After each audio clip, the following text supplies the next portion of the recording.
Teacher kicks boy out for drawing in his notebook. But his drawing is auctioned for $380K. Jessica Parker felt her blood boil when she saw Ethan Reynolds drawing yet again during her math class. It was the fourth time that week the 8-year-old boy had completely ignored her explanations about fractions to focus on colorful doodles in his notebook. "Ethan Reynolds," she shouted, making the entire class turn to look at the boy. "How many times do I have to tell you this isn't the time for drawing? Grab your things and get out of my classroom right now." The boy lifted his big, frightened eyes, clutching the notebook to his chest as if to protect it from some danger. His hands trembled slightly as he gathered his pencil case and worn-out backpack. The other third graders at Washington Elementary School in Portland fell into absolute silence, some feeling sorry for their classmate, others relieved it wasn't them in his place. "Go to the principal's office and explain to Mrs. Margaret why you'd rather draw houses and stick figures than learn math," Jessica continued, pointing to the door. "And don't come back to my class until Monday." Ethan slowly climbed down from his desk, carrying his belongings. Before leaving, he gave the teacher one last look, an expression mixing sadness and confusion. He didn't understand why his drawings bothered her so much. To him, the shapes and colors flowing from his pencil made far more sense than the numbers on the board. Principal Margaret Wilson received the boy in her office with a tired sigh. It was Ethan's third suspension that month, always for the same reason. As he sat in the chair across from her desk, she noticed he was still gripping his notebook tightly. "Ethan, sweetheart, you need to understand that school has a time for everything," Margaret said, adjusting her glasses. "There's time for drawing, which is during art class, and time for learning math. But I can't stop, Mrs. Margaret," the boy replied softly. "The pictures appear in my head and I have to put them on paper." Margaret felt a pang in her chest. There was something in the boy's sincerity that moved her, but the school's rules were clear. She picked up the phone to call Ethan's grandmother, Grandma Dorothy, who had been caring for him since his parents died in an accident when he was 5. While waiting for the call to connect, Margaret asked to see Ethan's notebook. The boy hesitated for a moment before handing it over. When she opened it, her eyes widened. The pages were filled with incredibly detailed drawings for an 8-year-old. Houses with perfect proportions, trees with every leaf carefully drawn, people with striking expressions. But what caught her attention most were the numbers.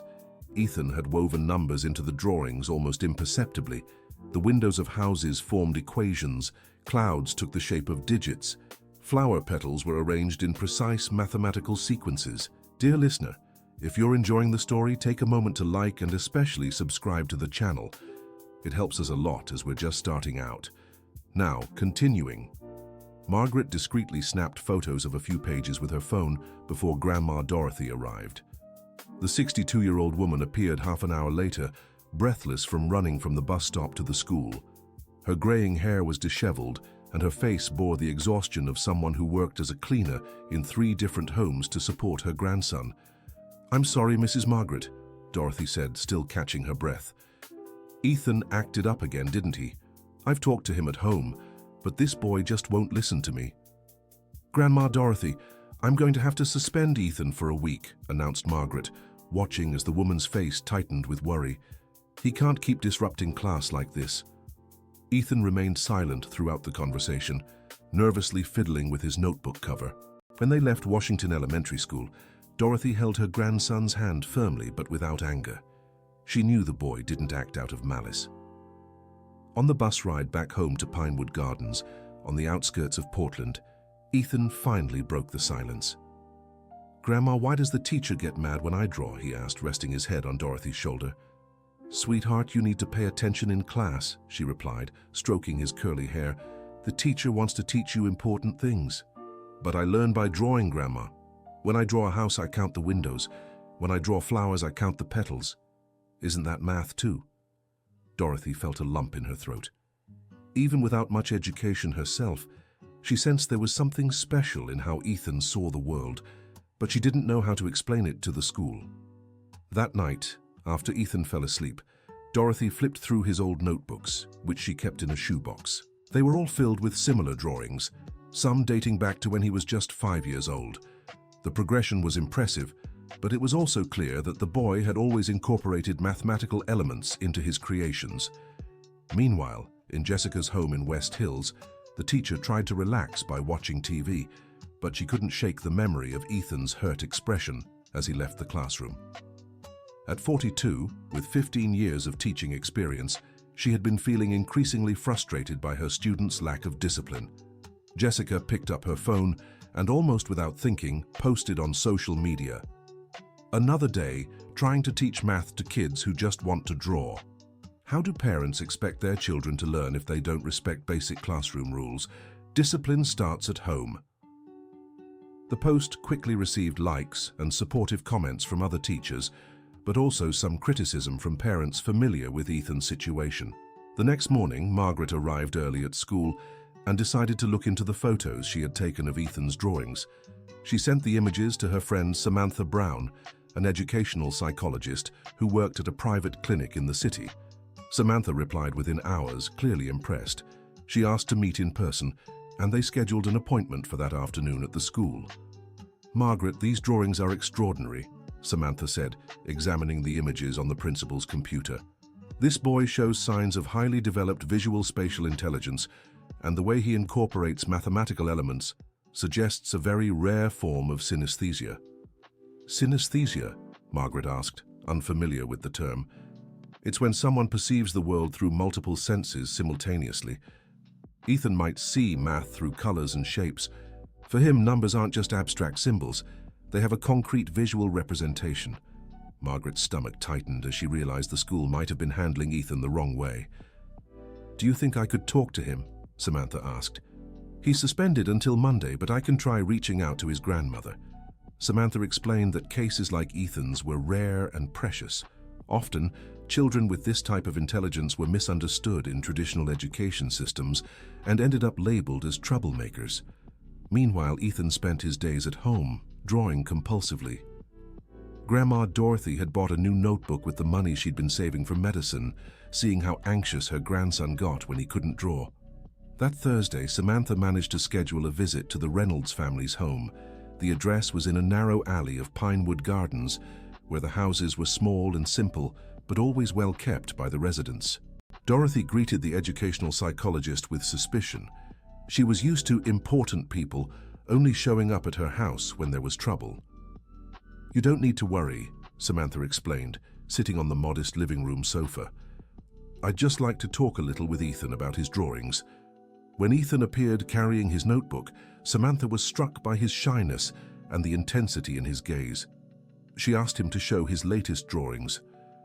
"Ethan, can you explain how you make these?" Samantha asked, pointing to a complex house he'd drawn. "I see the numbers dancing," Ethan replied simply. "The number 3 is yellow and shaped like a house. The number 7 is blue and looks like a tall tree." Samantha felt the hairs on her arms stand up. Ethan was describing exactly what she'd hoped to hear from someone with mathematical synesthesia. For 2 hours, she talked with him about his drawings, taking detailed notes. Each of the boy's answers confirmed her suspicions. He had a unique way of processing mathematical information through visual representations. "Mrs. Dorothy," Samantha said before leaving, "Ethan has a very special gift. He's not being disruptive at school. He's trying to express himself the only way he knows how." Dorothy listened carefully as Samantha explained multiple intelligences and Ethan's need for specialized support. "But that costs a lot of money, doesn't it, Doctor?" Dorothy asked, already imagining it was another thing she couldn't provide for her grandson. "There are public programs," Samantha replied. "I'll talk to some people who can help Ethan develop this talent."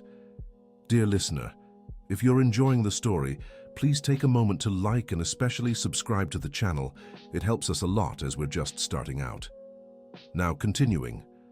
On Friday, Samantha reached out to her friend Michael Thompson, who ran a cultural center in downtown Portland. Michael was known for discovering and supporting young artistic talents from underserved neighborhoods. "Samantha, are you sure this boy is that special?" Michael asked, looking at photos of Ethan's drawings. "Michael, in 10 years of practice, I've never seen anything like this in a child so young. He's literally visualizing complex math and turning it into art."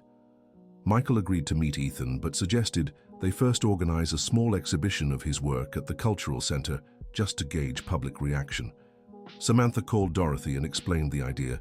The grandmother was hesitant at first. "Doctor, Ethan's just a child. I'm not sure it's right to put him on display like that." "Mrs. Dorothy, it would just be a small exhibition for education and art specialists. It could be a chance for Ethan to get the recognition he deserves." Dorothy talked to Ethan, who was excited about the possibility of others seeing his drawings. He'd spent so long hearing that his drawings were a distraction that the idea of someone truly wanting to look at them moved him deeply. Over the weekend, Dorothy sorted through Ethan's best drawings from the past 3 years. She'd kept everything, even the oldest scribbles, out of a grandmother's instinct to preserve her grandson's creations. On Monday, when Ethan returned to school after his suspension, Jessica Parker greeted him coldly. She still didn't know about all the commotion surrounding the boy's drawings. "I hope you've used these days to reflect on your behavior, Ethan," she said when he sat at his desk. Ethan just nodded, carefully tucking his notebook into his backpack. He had promised his grandmother he would try to pay more attention in class. But during the explanation about multiplication, Ethan felt images forming in his mind. The numbers 2 and 4 danced like yellow butterflies, multiplying and creating gardens of green 8s. He tried to resist, but his hands began trembling with anxiety. Jessica noticed Ethan was restless, but this time she decided to ignore it. She had 28 other students to teach and couldn't waste time on a boy who refused to cooperate. Ethan managed to get through the entire class without drawing, but at recess he ran to the bathroom and vomited from nerves. The custodian, Mrs. Jenkins, found the boy crying and sat beside him on the bathroom floor. "What's wrong, sweetheart?" asked Mrs. Jenkins, a 55-year-old woman who knew every student in the school. "Mrs. Jenkins, I can't stop seeing the drawings in my head," Ethan sobbed. "But the teacher gets mad when I draw." Mrs. Jenkins hugged the boy. She had watched Ethan since he started school and always noticed something special about him, the way he looked at things, as if he saw details others missed. "Ethan, have you shown your drawings to the principal?" Mrs. Jenkins asked. "She's seen them, but everyone says I have to stop." Mrs. Jenkins made a decision. She had known Margaret for many years and knew the principal was fair, just overwhelmed with school problems. That afternoon, Mrs. Jenkins sought out Margaret and told her about the incident in the bathroom. "Mrs. Wilson, that boy isn't okay. He was crying and shaking in the bathroom because he couldn't draw." Margaret felt a pang in her chest. She had forgotten to tell Jessica about Samantha's discovery regarding Ethan's drawings. The next morning, Margaret called Jessica for a private conversation. "Jessica, I need to tell you a few things about Ethan Reynolds," Margaret began, showing the photos of his drawings on the computer. As she listened to the explanation about synesthesia and visual spatial intelligence, Jessica's face burned with shame. She had spent weeks treating Ethan like a problem student, when in fact, he just learned differently. "Why didn't anyone tell me this before?" Jessica asked, visibly shaken. "We only just found out ourselves," Margaret replied. "But now we need to figure out how to help Ethan the best way we can." Jessica asked to see Ethan during recess. When the boy appeared in the principal's office, she knelt to meet his eye level. "Ethan, I want to apologize to you," she said, her voice breaking. "I didn't understand that you learn differently, and I ended up hurting you." Ethan looked at her with his big eyes and then smiled shyly. "Miss Parker, do you want to see my new drawing?" he asked, pulling his notebook from his backpack. Jessica nodded, feeling tears well up. Ethan opened the notebook to a page where he had drawn a smiling teacher surrounded by colorful numbers forming flowers and butterflies. "This is you, miss," he said. "The numbers look prettier when you're happy."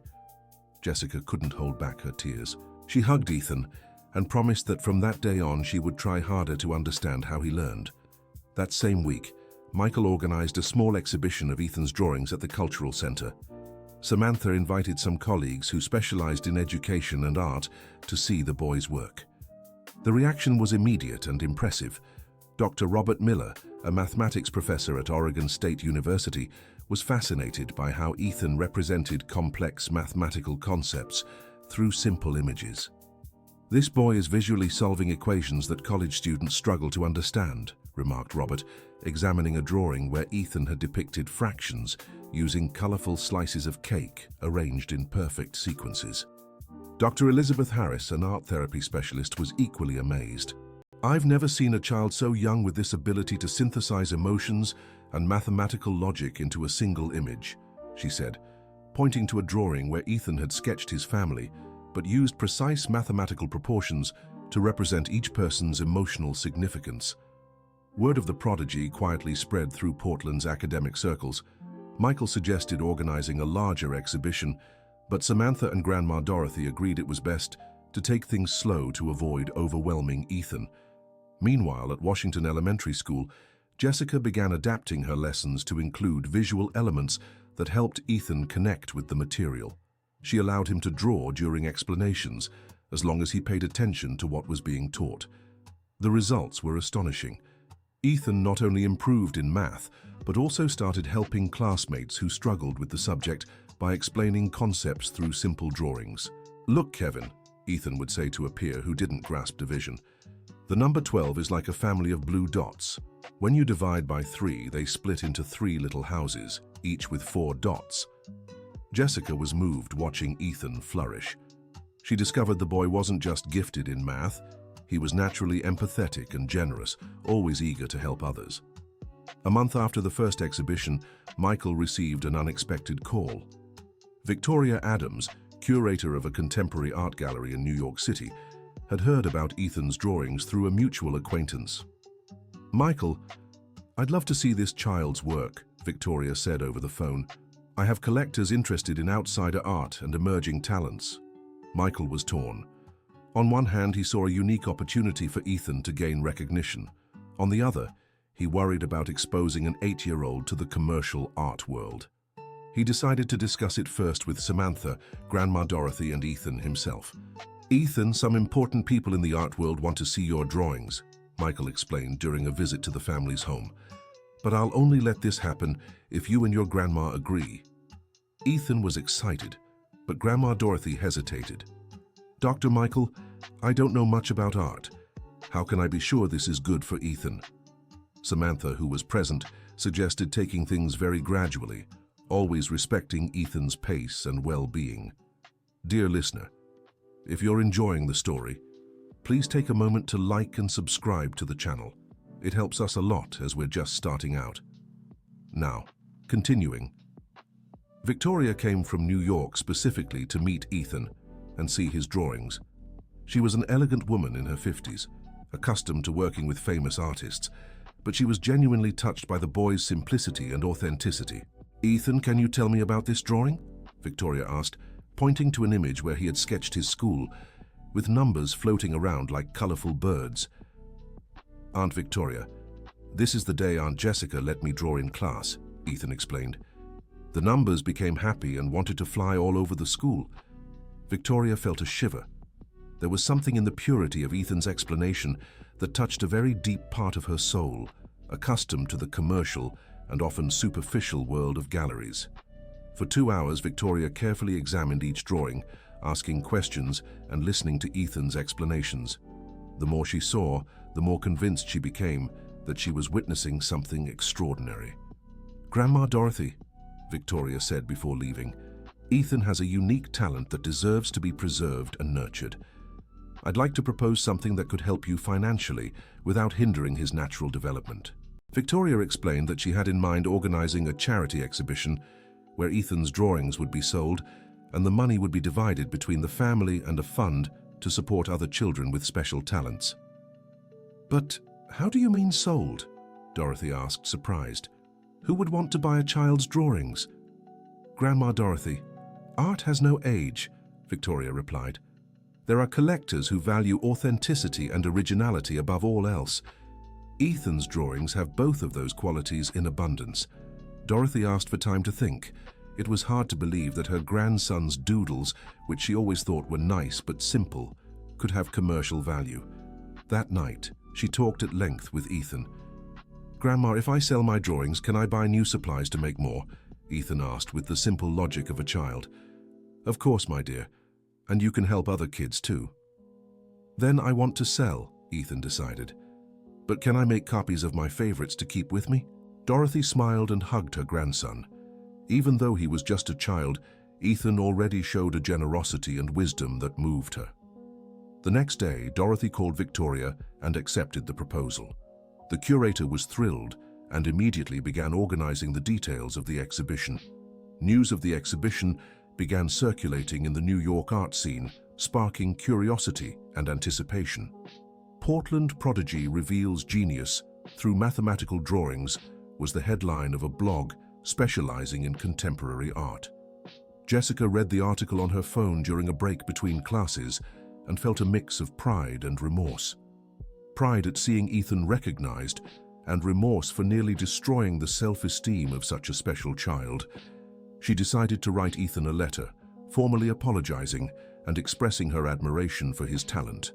When she handed the letter to the boy, Ethan read it with difficulty, but understood the sentiment behind the words. "Miss Jessica, you don't need to apologize," Ethan said, carefully tucking the letter into his backpack.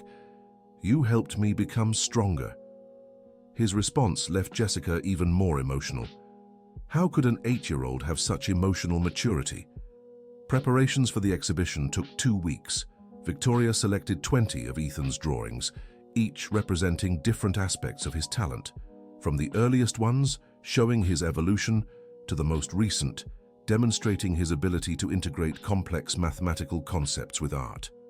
Ethan actively participated in the process, helping choose which drawings would be displayed and even suggesting titles for some pieces. "This one could be called The Dance of Number 3, Ethan suggested, pointing to a drawing where he had represented the multiplication table of 3 through colorful ballerinas. Victoria was constantly amazed by Ethan's ability to verbalize his creative process so clearly and poetically. The exhibition was scheduled for a Saturday afternoon at the Contemporary Vision Gallery in New York. Victoria decided to organize a charity event where half the proceeds from sales would go to Ethan's family and the other half to create a fund supporting children with unique talents. In the week leading up to the exhibition, several art newspapers and blogs published stories about Ethan. The tale of the boy who was nearly expelled from school for drawing but turned out to have an extraordinary gift touched many hearts. Samantha, who had followed the whole process, suggested Ethan attend a few counseling sessions to prepare for the attention he'd received during the exhibition. "Ethan, a lot of people will be looking at your drawings and asking questions," Samantha explained. "How do you feel about that?"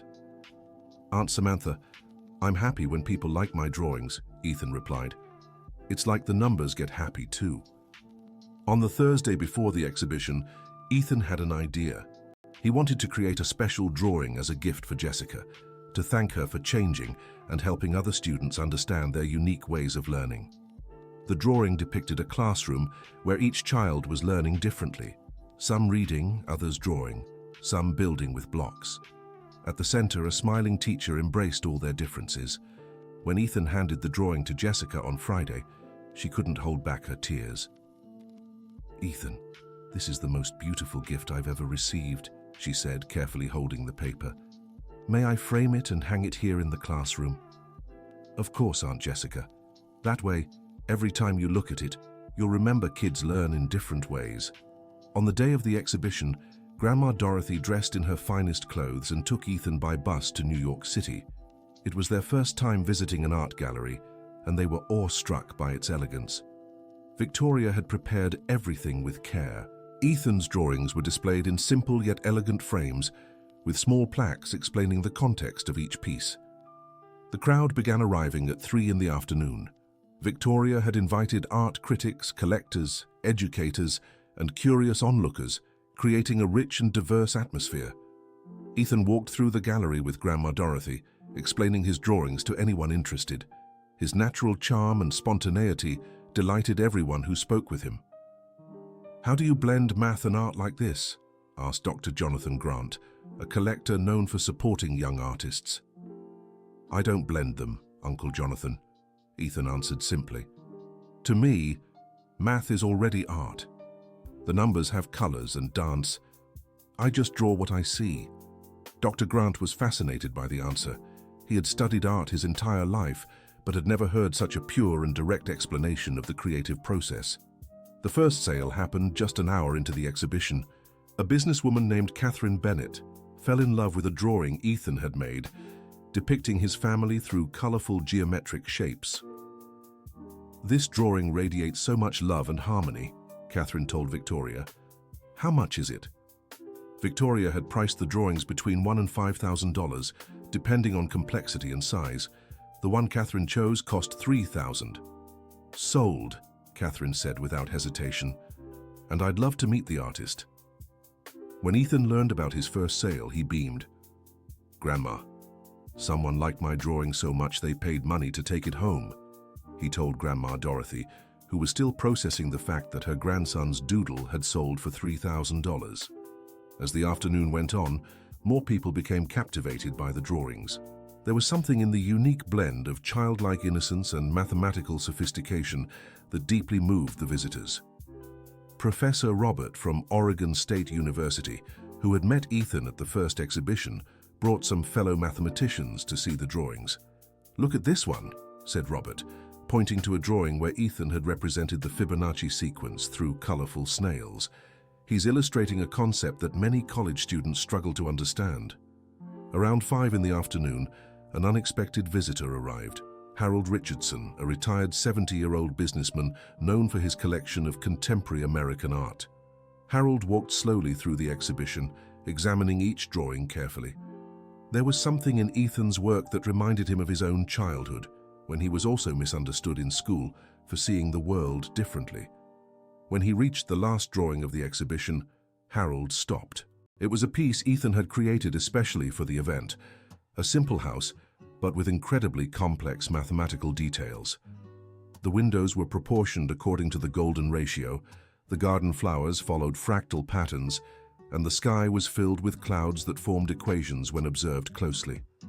"Is this drawing for sale?" Harold asked Victoria.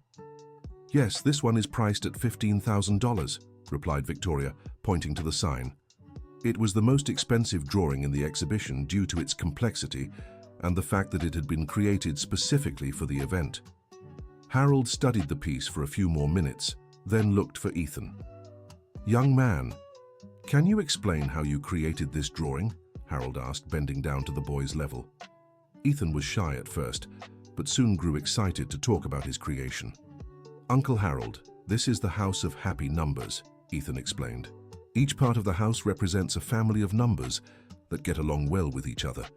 The flowers in the garden grow following the same pattern real plants use in nature."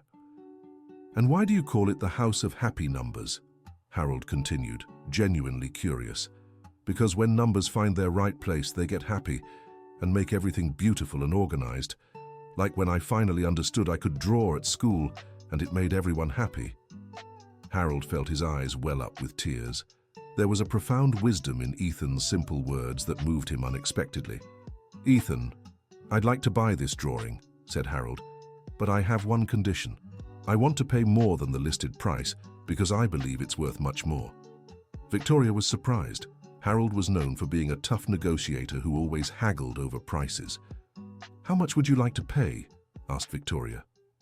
$30,000, Harold replied without hesitation. A silence fell over the gallery. People nearby overheard the conversation and turned to watch the negotiation. Victoria glanced at Dorothy, who was visibly shocked by the amount mentioned. "Mr. Richardson, are you sure?"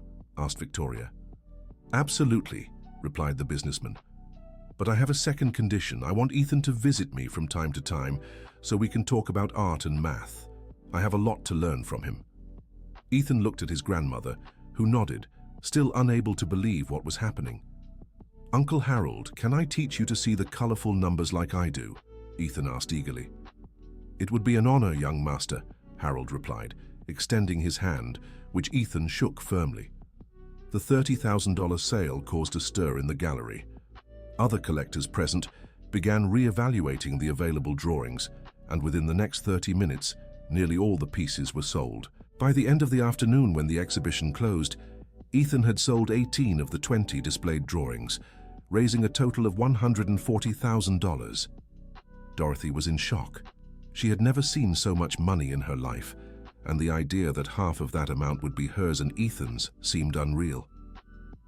"Grandma Dorothy," said Victoria, sitting beside her, Ethan is a unique talent. This is just the beginning of a very special journey.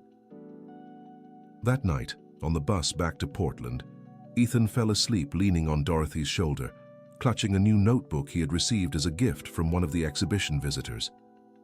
Dorothy gazed out the window, thinking about how life can change in unexpected ways.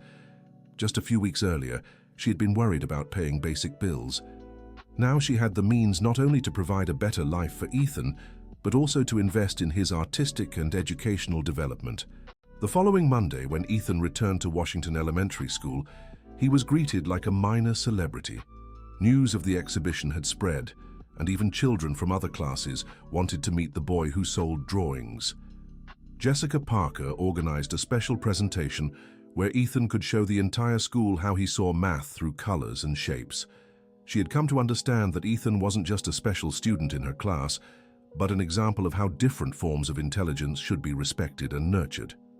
"Children," Jessica told the class, "Ethan has taught us that each of us has a unique way of learning. Some learn by reading, others by listening, others by drawing. What matters is finding our own way."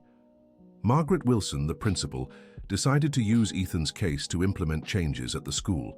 She arranged a training course for all teachers on multiple intelligences and alternative teaching methods. Samantha Brown was invited to give talks at the school, and soon Ethan was no longer the only student whose differences were respected. Other children with learning difficulties or unconventional talents began to be identified and supported. Harold Richardson kept his promise and invited Ethan to visit his home in the upscale neighborhood of Westchester in New York City. The mansion had an enormous library and a special room where Harold kept his art collection. "Ethan, I want to show you something special," Harold said, leading the boy to his study. The main wall of the room was decorated with Ethan's drawing, the House of Happy Numbers, elegantly framed and illuminated by a special light. "Uncle Harold, my drawing looks beautiful here," Ethan exclaimed, beaming. "Ethan, this drawing reminds me every day that beauty lies in simple things and that we should always keep our curiosity alive," Harold explained. During the visit, Harold told Ethan about his own difficult childhood in school, where he was also considered different for asking questions teachers couldn't answer. "You know, Ethan, when I was your age, people had a hard time understanding me too," Harold shared. "But I was lucky to find people who believed in me, just like you found Samantha, Victoria, and even your teacher, Jessica, who knew how to change." Ethan listened carefully and then asked a question that deeply moved Harold. "Uncle Harold, do you think there are other kids like me who haven't found people who believe in them yet?" "Absolutely, Ethan. And you know what I'm thinking? The two of us could help those children." That was how the Unique Talents Project was born, an initiative by Harold and Ethan to identify and support children with different intelligences in public schools in Portland and the surrounding area. Dorothy decided to use part of the money earned from the sale of the drawings to return to school. She enrolled in adult high school, with the dream of one day studying education and helping other children like Ethan. "Grandma, you're going to be the coolest teacher in the world," said Ethan when he heard about his grandmother's decision. "And you're going to be my teacher on how to understand special kids," replied Dorothy, hugging her grandson. 3 months after the first exhibition, Victoria organized a second event, this time at Portland's own cultural center. Ethan had created new works, and his style continued to evolve impressively. One of the most striking pieces in the second exhibition was a self-portrait where Ethan drew himself surrounded by colorful numbers and equations, but this time he included other children by his side, each with their own unique way of seeing the world. "This drawing represents my dream," Ethan explained to the visitors. "A place where all kids can learn in the way that works best for them." The second exhibition was even more successful than the first. Educators from across New York came to meet Ethan and learn about alternative teaching methods. Dr. Robert from Oregon State University proposed creating a research program to study Ethan's case and develop educational techniques based on his visual mathematical learning style. "Ethan isn't just a talented artist," Robert explained in a lecture. "He's a living example of how our understanding of intelligence needs to expand." A year after Ethan's first expulsion from math class, Washington Elementary School had become a model for inclusive education. Jessica, now specializing in alternative teaching methods, gave talks on the importance of recognizing and valuing different forms of intelligence. At 9 years old, Ethan had already sold over 50 drawings and become a young ambassador for inclusive education. He regularly visited other schools, showing his artwork and explaining how he saw math through colors and shapes. But what moved him most was seeing other children discover their own unique talents. The Unique Talents Project had already identified over 100 children with special abilities in various fields. "Uncle Harold," Ethan said during one of his visits, "I think we've proved that being different isn't bad, right?" "Ethan, you've taught me that being different is actually being special," Harold replied, "and special is exactly what the world needs." Ethan's story spread beyond Portland and New York. Education magazines published articles about his case, and he began receiving letters from children across the United States who related to his experience. Dorothy made a special album to keep all the letters. Ethan made sure to reply to each one, often including small, personalized drawings. One letter that deeply touched Ethan was from a girl in Miami who wrote, "Ethan, I also see music in colors, but my teacher doesn't understand. After my mom showed me your story online, she started letting me draw while I listened to music. Thank you for helping me."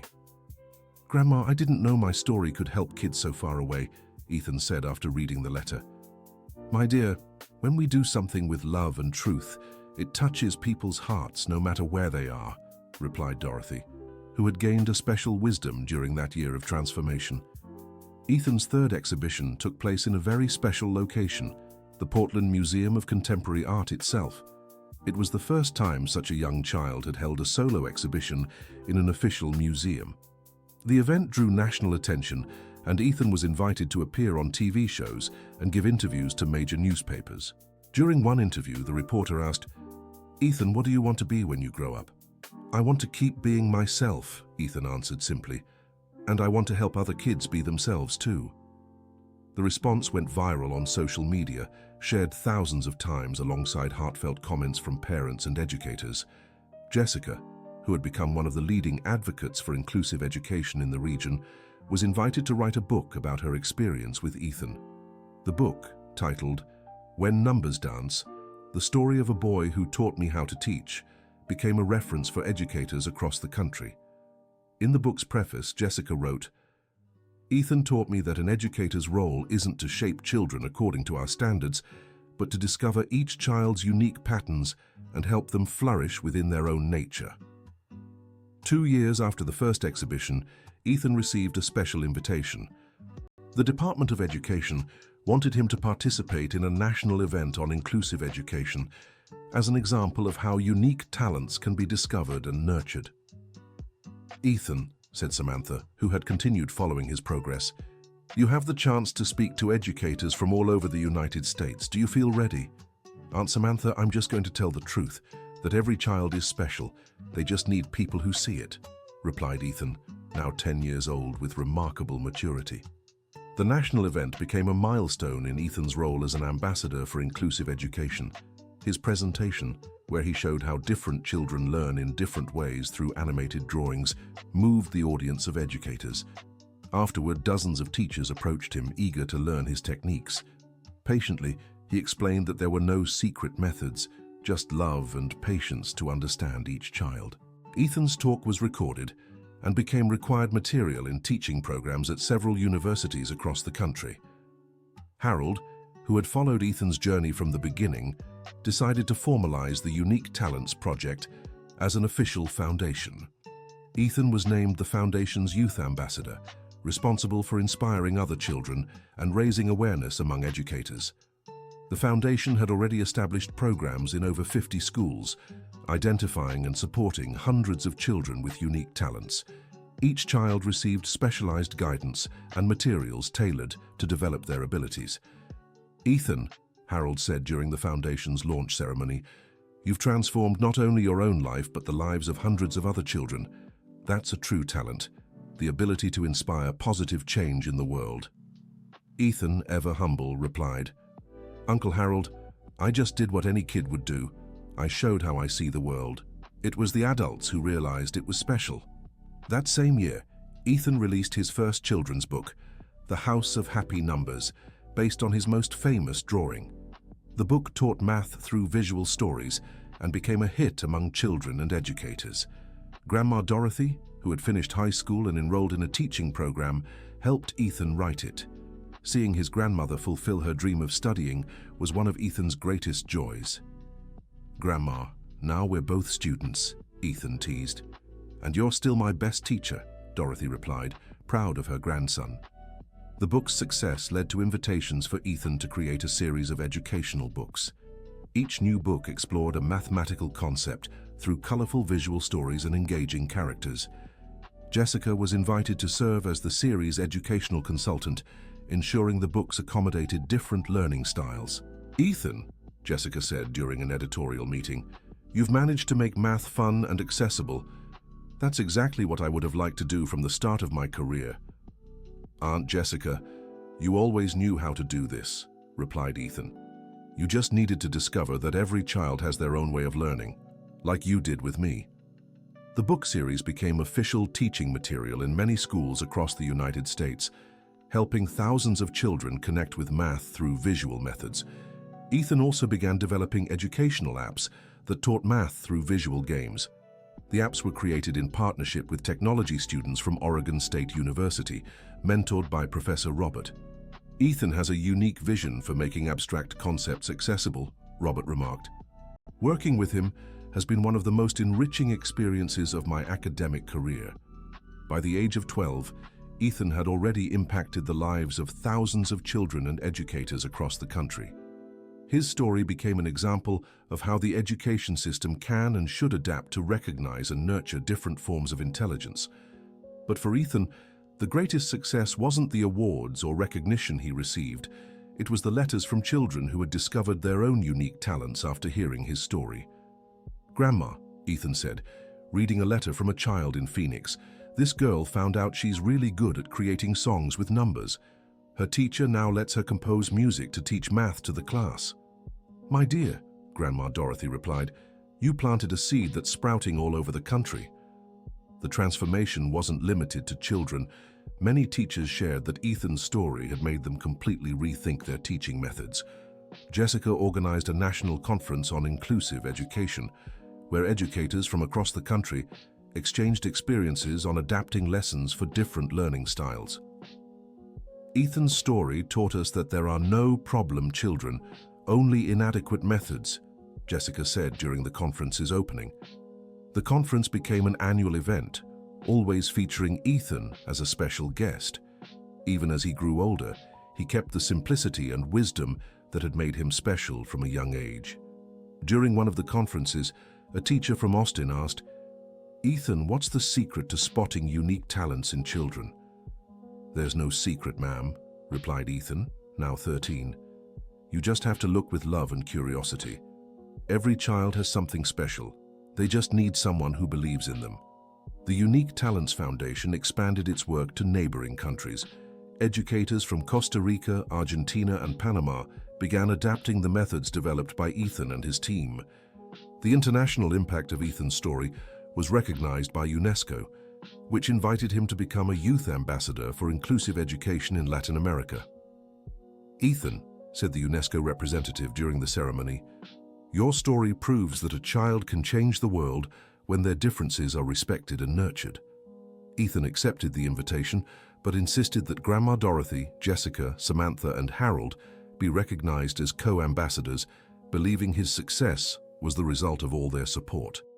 The story of the boy who was nearly expelled for drawing during math class had turned into a global movement for educational change. 15 years after that first incident in Jessica's class, Ethan graduated with a degree in education, specializing in inclusive learning. His thesis was titled "Visual Methods for Teaching Math, an approach based on multiple intelligences." On his graduation day, Ethan made sure to invite everyone who had been important in his journey. Jessica, now the principal of Washington Elementary School, was in the front row next to Dorothy, who had become the school's pedagogical coordinator. "Son," Dorothy said during the graduation ceremony, "you've changed our lives in ways I never thought possible. Grandma, we've changed so many lives together, Ethan replied, and this is just the beginning. Samantha, who had become one of the country's leading experts in inclusive education, was moved as she watched Ethan receive his diploma. Ethan, she said, you've proven that when we respect children's differences, they can achieve any dream. Harold, now over 80, had insisted on attending the graduation. The friendship between him and Ethan had become one of the most precious things in his life. My young teacher, Harold said, you've taught me that true wealth lies in helping others discover their talents. Professor Robert from Oregon State University was the keynote speaker for Ethan's class and dedicated his speech to the importance of recognizing different forms of intelligence. Ethan Reynolds, Robert said during the ceremony, started as a misunderstood boy in a classroom and has become an educator who inspires the world. His journey teaches us that every human being has a unique talent waiting to be discovered. After graduation, Ethan decided to return to Washington Elementary as a teacher of alternative teaching methods. It was his way of coming full circle and giving back to the school that, though it had taken time to understand him, had ultimately become a model of inclusive education. On his first day as a teacher, Ethan walked into the same classroom where he had been expelled 15 years earlier. Jessica, now the principal, made sure to accompany him. Ethan, Jessica said, this classroom was never the same after you passed through here. Now you'll change the lives of so many more children. Ethan looked around the room, remembering the 8-year-old boy who used to sit in the back, desperately trying to hide his colorful drawings. Kids, Ethan said to his first class, do you know that each of you is special in your own way? Let's discover together what makes each of you unique. A shy girl raised her hand. Mr. Ethan, what if we don't know what our talent is? Then we'll search for it together, Ethan replied with a smile. Sometimes our talent is hidden in things others find strange, but that make perfect sense to us. During his lessons, Ethan used all the methods he had developed over the years: drawings, music, games, building with blocks, and many other ways to make learning accessible to different types of intelligence. The results were immediate. Children who struggled with traditional methods began to thrive with Ethan's techniques. Parents and other teachers were amazed by the transformation in the students. One of the children in Ethan's class was Kevin, a 9-year-old boy who had trouble concentrating and was considered hyperactive. Ethan noticed that Kevin learned better when he could move around. Kevin, Ethan said, how about you help me teach math through dance? Each number can have its own movement. Kevin beamed at the idea. Within weeks, he had created a full choreography to teach multiplication tables and was helping classmates who also learned better through movement. Mr. Ethan, Kevin said one day, now I understand why my mom always said I couldn't sit still. It's because my body needs to move for my brain to work better. The experience with Kevin led Ethan to develop new methods for children with movement-based learning needs. He created a Math in Motion protocol that was adopted by several schools in the region. The success story at Washington Elementary School attracted international attention. Delegations of educators from various countries came to learn about the methods developed by Ethan and his team. A group of teachers from Finland, a country known for its innovative educational system, spent a week observing Ethan's classes. Ethan, said Jennifer Anderson, the Finnish group's coordinator, you've achieved something we're still trying to perfect, truly personalizing education for each child. Jennifer, Ethan replied, the secret isn't in complicated methods, it's in seeing each child as a unique individual and finding the way they learn best. The exchange with the Finnish educators led to a partnership program where American teachers visited schools in Finland, and Finnish teachers came to learn Ethan's methods in the United States.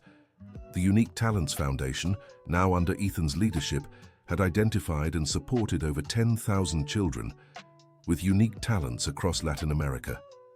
Every child supported by the foundation received not only recognition of their talents, but also the resources to develop them, regardless of their family's socioeconomic situation. One of the most touching stories was that of Emily Rodriguez, a girl from Puerto Rico who created mathematical poetry. Ethan met her during a trip to expand the foundation's work into Central America. "Ethan," Emily said during their meeting, "I always thought I was strange because I saw poetry in numbers. When I heard your story, I understood that I can be different and special at the same time." Emily became the first youth ambassador for the Unique Talents Foundation in Central America, helping to identify other children with unique talents in her country. At 25, Ethan was recognized by Time magazine as one of the 100 most influential people in the world in the education category. The article highlighted how his personal story had turned into a global movement for educational transformation. Ethan Reynolds proves that a misunderstood child can become the key to understanding all children better, the magazine article stated. During the recognition ceremony in New York, Ethan made sure to dedicate the award to all the children still being misunderstood in classrooms around the world. "This award isn't mine," Ethan said in his speech. "It belongs to every child who has the courage to be different and every educator who has the courage to see that difference as a gift." Grandma Dorothy, now 75, accompanied Ethan to the ceremony. Seeing her grandson receive international recognition for his contribution to education was a dream she had never dared to imagine. "Son," Dorothy said to Ethan during the awards dinner, "remember when you were little and worried because you were different from the other boys?" "I do, Grandma," Ethan replied. "You always told me that being different was my gift to the world. And I was right, wasn't I?" Dorothy said, smiling proudly. The international recognition led to invitations for Ethan to speak at universities and education conferences across 5 continents. He always accepted but insisted that part of the fees go to the Unique Talents Foundation. During a lecture at Harvard University, Ethan shared his full story for the first time at an international conference. "I was just an 8-year-old boy who saw math in colors," Ethan told the audience of educators and researchers. "The difference between me becoming a problem or a solution depended on people who chose to understand me rather than change me." The talk was recorded and became one of the most watched TED conferences on education, with over 20 million views in 2 years. The impact of the talk led several universities to revise their pedagogy curricula, now mandating courses on multiple intelligences and alternative teaching methods. Ethan also published his autobiography, The Color of Numbers: How I Discovered That Being Different is Being Special. The book became a bestseller in 15 countries and was translated into over 20 languages. All proceeds from the book were dedicated to expanding the Unique Talents Foundation to Africa and Asia, bringing Ethan's methods to continents where millions of children still lacked access to inclusive education. Jessica, who had become one of the leading authorities on inclusive education in the United States, co-authored the book, contributing the perspective of an educator learning to see beyond their own biases. "Writing this book with Ethan was a way to acknowledge my own mistakes and show that we can all learn and change," Jessica said during the launch. The book included testimonials from hundreds of children impacted by Ethan's methods, showcasing how different forms of intelligence can flourish when respected. One of the most touching testimonials came from Lily Collins, a girl who had developed musical synesthesia after encountering Ethan's work. "Ethan taught me I'm not sick, I'm special," Lily wrote. "Now I'm a composer and use my ability to see music in colors to create songs that help other children learn." At 30, Ethan took an even more ambitious step. He proposed creating the world's first university, exclusively dedicated to alternative education methods and multiple intelligences. Unique Talents. University would be a place where educators from around the world could learn to identify and nurture different forms of intelligence, and where researchers could develop new inclusive teaching methods. Harold, who had become like a second grandfather to Ethan, decided to donate a large portion of his fortune to establish the university. "Ethan," Harold said, now over 90, "you've given me more joy and purpose in these last 20 years than I found in my entire life before. This university will be my legacy for future generations." Construction took 3 years, but the result was spectacular. The campus was specifically designed to accommodate different learning styles, with flexible classrooms, integrated art labs, movement spaces, and green areas for reflection. Ethan was appointed the university's dean, becoming the youngest person in US history to hold such a position. On Inauguration Day, thousands of educators from around the world gathered to celebrate the birth of the first higher education institution solely dedicated to inclusive learning. Dorothy, Jessica, Samantha, and Harold sat in the front row, moved to see the boy who had once been kicked out of class for drawing become the dean of a university. "Dear friends," Ethan said in his inaugural speech, "this university exists because a child had the courage to be different, and adults had the courage to see that difference as a gift. May this place be a beacon for all the children still waiting to be understood."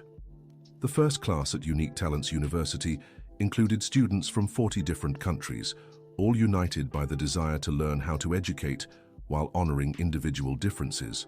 Among the university professors were some of the world's leading experts in education, cognitive psychology, and neuroscience, all working together to develop the most advanced methodologies for inclusive teaching. Professor Robert from Oregon State University was one of the first faculty members invited, responsible for the chair of Visual Mathematics and Educational Synesthesia. "Ethan," Robert said during a lecture, "you turned a personal trait into a science. Now, we'll teach other educators to do the same with their students." Samantha took over as head of the Educational Psychology Department, where she developed protocols for early identification of different types of intelligence in children. "Every child we identify and support early is a life transformed," Samantha would tell her students. Ethan's case shows us that recognizing unique talents can change not just one life, but the entire world. The university also created an outreach program that brought its methods to public schools in underprivileged communities worldwide, ensuring children from all social backgrounds had access to inclusive education. One of the most successful projects was developed in partnership with rural schools in Africa, where local educators were trained to identify and nurture unique talents in resource-limited settings. Inclusive education doesn't need expensive technology, Ethan taught the African educators. It just needs love, patience, and creativity to see every child as a unique individual. The results in Africa were so impressive that UNESCO established an official program based on Unique Talents University's methods to be implemented in developing countries. At 35, Ethan received an honorary doctorate from 15 universities worldwide, recognizing his revolutionary contributions to global education. During the ceremony at Harvard University, Ethan reflected on his journey from the 8-year-old boy who drew in secret to the internationally acclaimed educator. "It all started because I saw numbers in color," Ethan said in his speech. "Today, millions of children around the world have their colors respected and nurtured. This proves that when we let children be themselves, they can change the world." The Unique Talents Foundation had grown and now operated in over 60 countries, having identified and supported more than 100,000 children with unique talents. Each of these children received not only recognition, but also resources to develop their gifts, mentorship from experts, and scholarships when needed to continue their education. Many of the children supported by the foundation became innovators in their fields, creating a ripple effect Ethan had never imagined possible.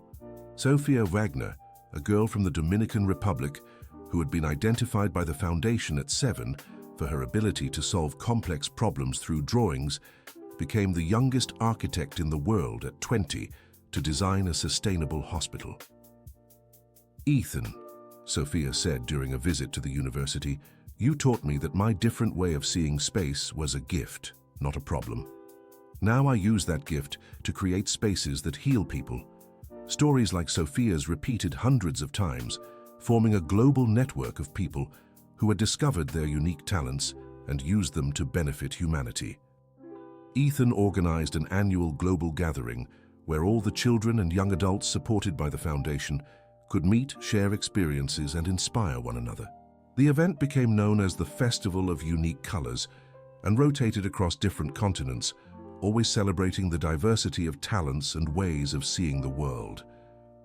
During the 10th Festival of Unique Colors, held in the United States, Ethan made a special announcement. "Dear friends," he said to the more than 5,000 attendees. The time has come for you to take the lead. You are no longer just beneficiaries of the foundation. You are its future leaders. Ethan announced the creation of the Youth Council of the Unique Talents Foundation, composed of young people aged 18 to 25 who had been supported by the foundation and would now gradually take over its management. My role isn't to be the leader forever, Ethan explained. My role is to create leaders who will carry this mission forward far longer than I ever could alone. The leadership transition was gradual and careful. Ethan continued as a mentor and advisor, but operational decisions were now made by the young people who had personally experienced the transformation brought about by the foundation. The results were even better than Ethan had anticipated. The new generation of leaders brought fresh energy, innovative ideas, and a natural connection with the children they supported. At 40, Ethan decided to dedicate himself fully to research and teaching at Unique Talents University, leaving the operational management of the foundation in the capable hands of the new generation. He established a research lab on the neuroscience of inclusive education, where he scientifically studied the brain mechanisms behind different types of intelligence. His research yielded groundbreaking discoveries about how the brain processes information in diverse ways, scientifically validating many of the empirical observations he had made throughout his life. Ethan, said Dr. Sarah Johnson, a neuroscientist working in his lab, your observations on mathematical synesthesia are 15 years ahead of formal neuroscience. You intuitively discovered things we're only just beginning to prove scientifically. Ethan's research led to the development of new imaging techniques that could identify different brain processing patterns in children, enabling truly personalized education from the earliest years of life. The technology his team developed was made freely available to educational institutions worldwide, ensuring no child was denied proper education due to financial constraints. Dorothy, who had witnessed Ethan's entire journey, passed away peacefully at 82, surrounded by the love of her grandson and the extended family they had built over the years. On her deathbed, she told Ethan, "My son, you've fulfilled your mission. Now the whole world knows that being different is being special." Dorothy's funeral brought together thousands of people from around the world whose lives had been touched by her wisdom and love. Ethan organized a ceremony celebrating her life through music, art, and visual mathematics, all forms of expression she had learned to value through him. "Grandma Dorothy," Ethan said during the eulogy, "you taught me that unconditional love is the foundation of any true education. Every child we help carries a piece of your love into the world." After Dorothy's passing, Ethan established the Dorothy Reynolds Award for grandparents and caregivers who demonstrated unconditional love and support for children with unique talents. The award became one of the most respected honors in inclusive education, recognizing that familial love is often the first step in helping a different child become a special one. Jessica, who had become like a second mother to Ethan over the years, took over the leadership of the Dorothy Reynolds Foundation, created specifically to support vulnerable families raising children with unique talents. "Ethan," said Jessica, "Grandma Dorothy always said that a loved child can overcome any difficulty. Let's make sure all special children have that love." Harold, who lived to be 97, had the joy of seeing the university he helped create become the world's leading reference in inclusive education before his passing. In his will, he left his entire remaining fortune to the Unique Talents University, ensuring the institution could continue its work for many decades to come. "Ethan," Harold wrote in his final letter, "you turned a lonely old businessman into part of a global family. May this university keep spreading love and understanding for all the generations to come." At 50, Ethan published his magnum opus, The Revolution of Differences: How Inclusive Education Can Transform Humanity. The book compiled 50 years of research, experiences, and discoveries about different forms of intelligence.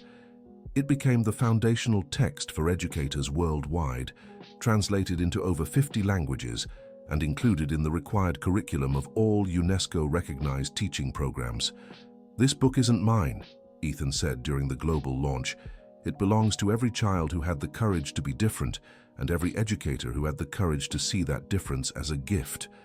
The book included case studies of over 1,000 children supported by the Unique Talents Foundation, showing how different types of intelligence could be identified, nurtured, and turned into valuable contributions to society. UNESCO officially declared 2050 the International Year of Inclusive Education, recognizing that the methods developed by Ethan and his team had fundamentally revolutionized how humanity understood learning and human development. During the opening ceremony of the International Year, held at UNESCO headquarters in Paris, Ethan received the organization's highest honor, the UNESCO Peace Through Education Award. Ethan Reynolds, said UNESCO's Director General, has proven that when we respect individual differences, we create a more peaceful and prosperous world for all. His contribution transcends education. It touches the very essence of human dignity. In his acceptance speech, Ethan reflected on the journey that had begun 50 years earlier in a classroom in Portland. It all started because one child refused to stop being herself, he said. Today, millions of children around the world have the right to be themselves. That proves one child, when supported and understood, can truly change the world. That same year, Ethan was diagnosed with a heart condition that would limit his remaining years. Instead of despairing, he chose to accelerate his efforts to ensure his legacy would endure. He worked tirelessly to document all the methods, techniques, and discoveries he had developed over his lifetime, creating a comprehensive digital archive accessible for free to educators anywhere in the world. "My body may have limits," Ethan told his team, "but the ideas we've built together are immortal. They'll keep transforming lives long after I'm gone."